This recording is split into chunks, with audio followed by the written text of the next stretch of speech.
Ассаламу алейкум ардактуу Жет кабар каналынын көрүүчүлөрү. Бул видеодо сиздерге Египетке болгон саякатыбыз тууралуу айтып беребиз. Ал эми сиздер болсо биздин каналга жазылып, коңгурочону басканды унутпаңыздар.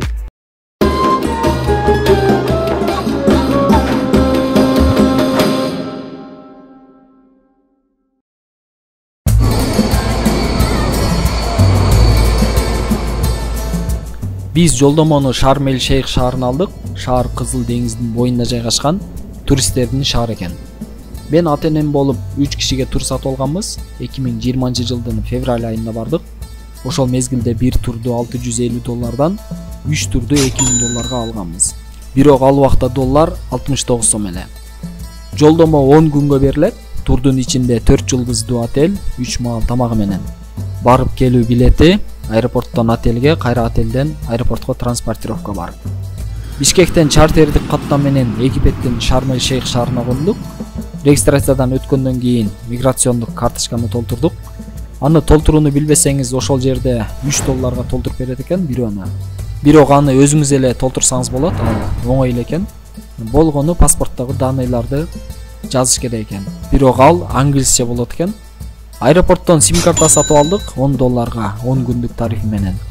Себеби отелдин интернети өтө слаб экен, жана ал дагы платный экен. Аэропорттон отелге бизди мини бус менен тур фирма жеткирди. Отелден 2 номер алып жайгаштык. Отель деңиз жээгинен автобус менен 5 мүнөттүк алыста жайгашкан.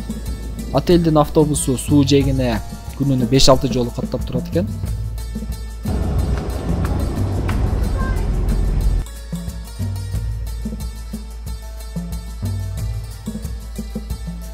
Каалаган убакта автобуска чыгып барып келсе болот.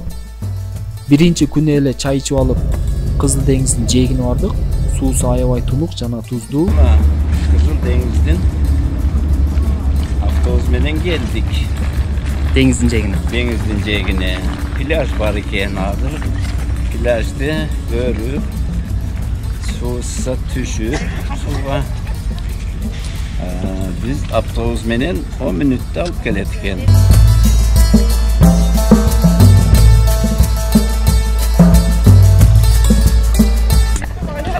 Gülder bolsa şapanın gülderine eкен барды беле панга.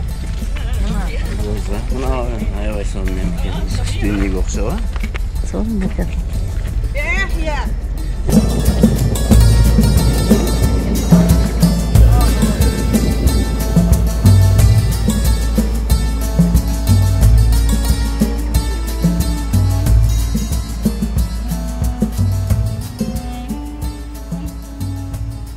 Суунун астындагы балыктар жана таштар кадимгидей көрүнүп турат экен.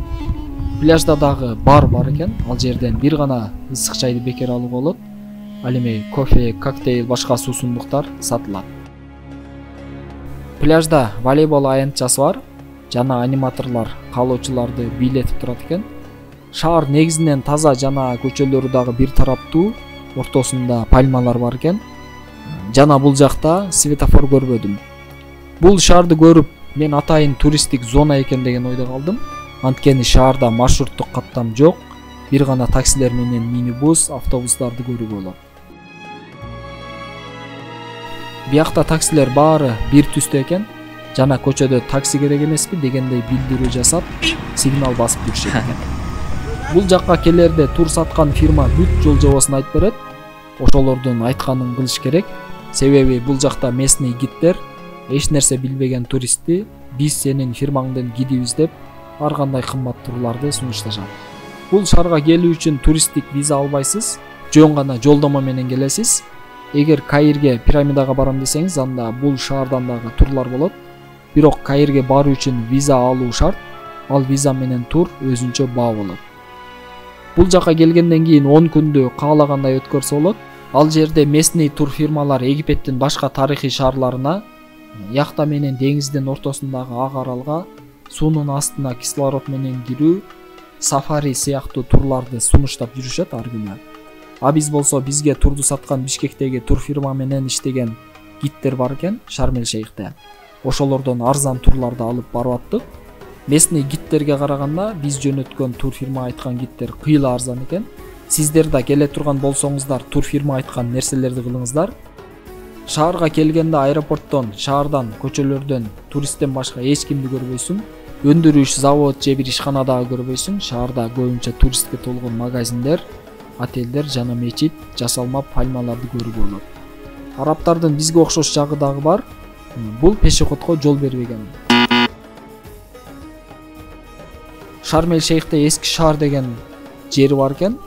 Ал жерде чоң базар менен мечит бар экен. Такси менен барып айланып келдик.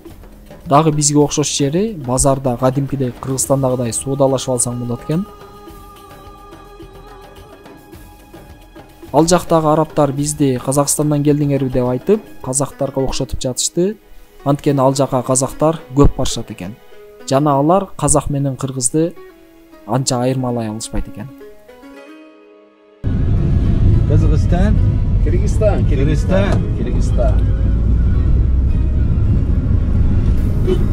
Эски шаарда жаңы Аль-Сахаба деген чоң мечит бар экен. Бул жакка мечит жана эски базар үчүн келишет экен туристтер. Бул жакта көбүнчө доллар колдонулат экен, бирок өздөрүнүн фунт деген акча бирдиги бар. Египетке көбүнчө орустар келет экен, жана местный арабтар дагы орусча жана англисче сүйлөшөт экен. Телевизордон кээ бир орус каналдары дагы тартат экен. Отелдин ичиндеги шарт боюнча айта турган болсом, мейманкана жакшы, ашканасында шведский столдон каалаган тамагыңды салып жесең болот. 3 маал тамак берет. Отелдин астында бассейни бар. Биз биринчи этаждан бөлмө алдык, себеби бөлмөдөн эшикти ачып эле бассейнге түшсөң болот экен. Мейманкананын ичинде дагы аниматорлор музыка коюп, эс алуучуларга өзүнүн бийлерин үйрөтүп, бийлетип турат экен. Отелде бассейндин үстүндө сахна бар экен. Ар күнү кечинде кечки тамактан кийин ашканадан чыккан элди аниматорлор сахнага сунуштап, сахнада шоу программа тартылып турат экен. Бир күнү би конкурсу болсо, экинчи күнү караоке, кийинки күнү кызыктуу оюндар. Айтор турдун ичинде жазылган аниматор дегени ошол 5-6 балдар кыздар окшош форма кийип алып, элдерге музыкалык шоу программа тартылып турат экен.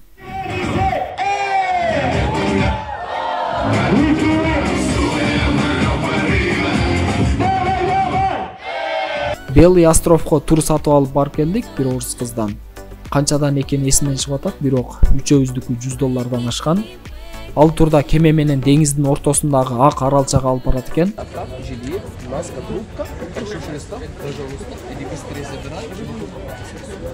Быстрее, потому что у нас будут налоги сразу. Жилеты надо? Жилет.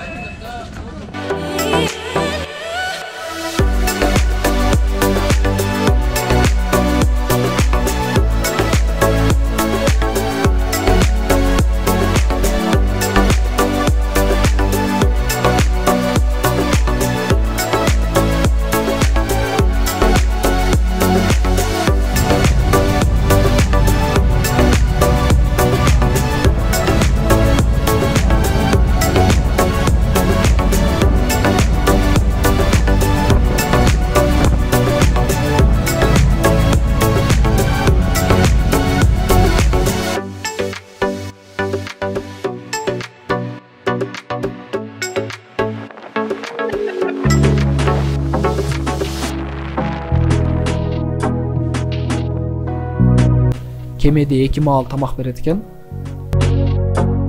Атайын форма кийген кемедеги араб балдар аралчага чейин коопсуздукту көзөмөлдөп алып барып келишет экен.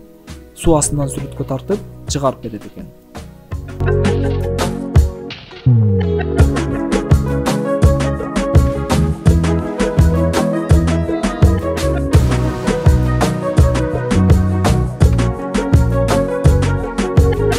Андан сырткары дагы өзүбүзчө такси менен шаардын башка жерлерине, кичи шаарчаларга дагы барып айланып келдик.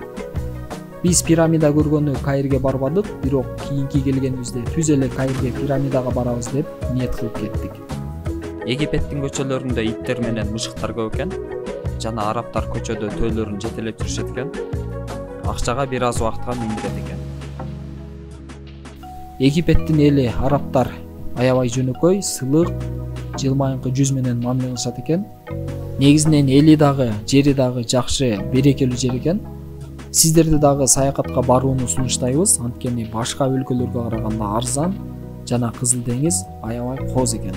Чынында телевизордон көргөн суу астындагы балыктарды өз көзүң менен көргөндө өзгөчө сезим калтырат экен.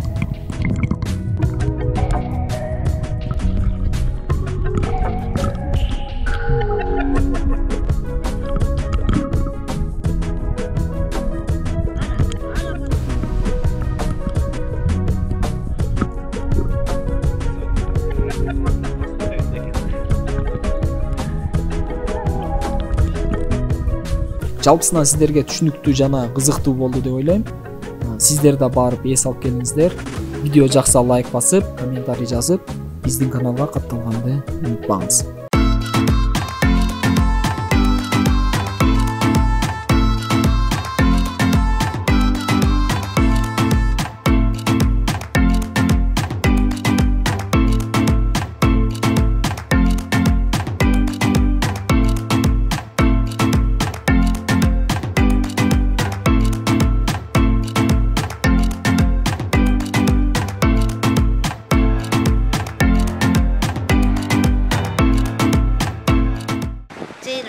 Tüyünü bulmadan getirdim.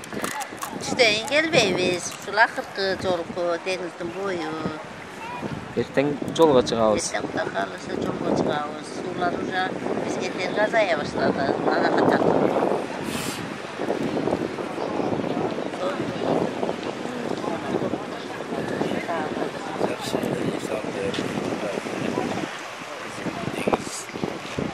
Sonra. Жақсы. Құты жадатты сүріп